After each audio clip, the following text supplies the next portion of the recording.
start off with a really popular story. We start off with the parting of the Red Sea. And with that day, we talk about how the Bible is like our guide. And obviously, in the beginning of that story, we see Moses being guided to lead the Israelites. And how God is a good guide, and the Bible is a good guide to us. And so we talk about with campers, when they're going through hard times or stressful situations or anything like that, that they can read the Bible and it might have some answers for them, or if they study the Word of God, that they'll be able to have that relationship with Him and be able to pray, things like that. So Monday is the Bible is the true Word of God, and we can use the Bible like a map. So Tuesday, the story is about the bitter waters of Mara, which is really important to have the Israelites' perspective of this, is that they don't really trust the journey yet. They don't really trust God to take care of them. They have a really hard time believing that He's actually going to guide them and protect them through all of these things. And so they approach these bitter waters that aren't drinkable.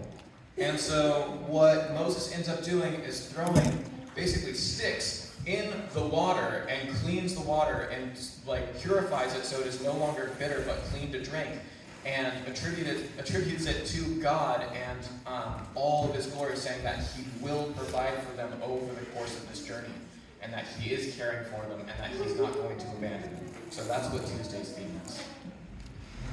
And then we go on to Wednesday. Wednesday is definitely one of my favorite days.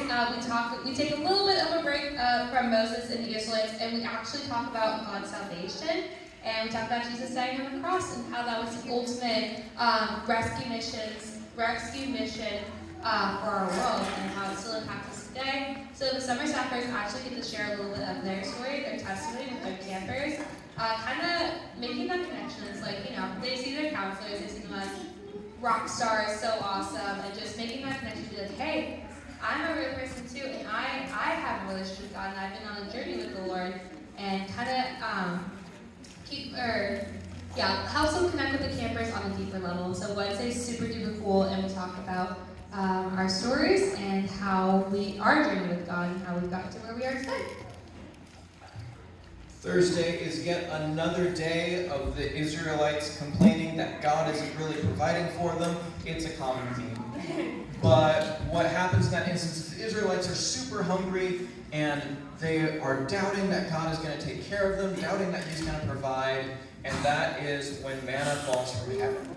And so it is once again going over the story of God providing for them in a time of their need, for them learning to trust God, knowing that whatever situation they're in, that He will help take them out of it and protect them and keep them safe. And then here's a little sneak peek for our campers. On Friday, we talk about Moses appointing Joshua, and it's showing the leadership being passed on to the next generation, being passed on to the next person. Moses had been leading the Israelites for a super long time at this point, and now it is Joshua's turn to begin leading them. And this is an awesome door for opening it up for campers to say, hey, camp, your relationship with God just doesn't end here at camp. You can go out into this world and continue this journey that you've been on here at camp, and continue learning, continue just the love that they feel at camp. And so we really want the campers to have this opportunity to see, outside of camp, the journey that they're going to be going on with God. So Friday's a really awesome day for that. So at this point, now you have a little bit of idea of all of our curriculum and sort of what our summer staff are and what they do. At this point, I'd like to talk, or at least invite Dennis to come up to talk a little bit more about camp. Grant and Stella, it's definitely been an interesting last few years. For many of you, I'm sure the pandemic had its challenges. And so this is Tillikum's mission. Tillikum is a place where people can go to experience creation. Did anybody learn anything about creation this week? Did you see any creation? I think you did, probably.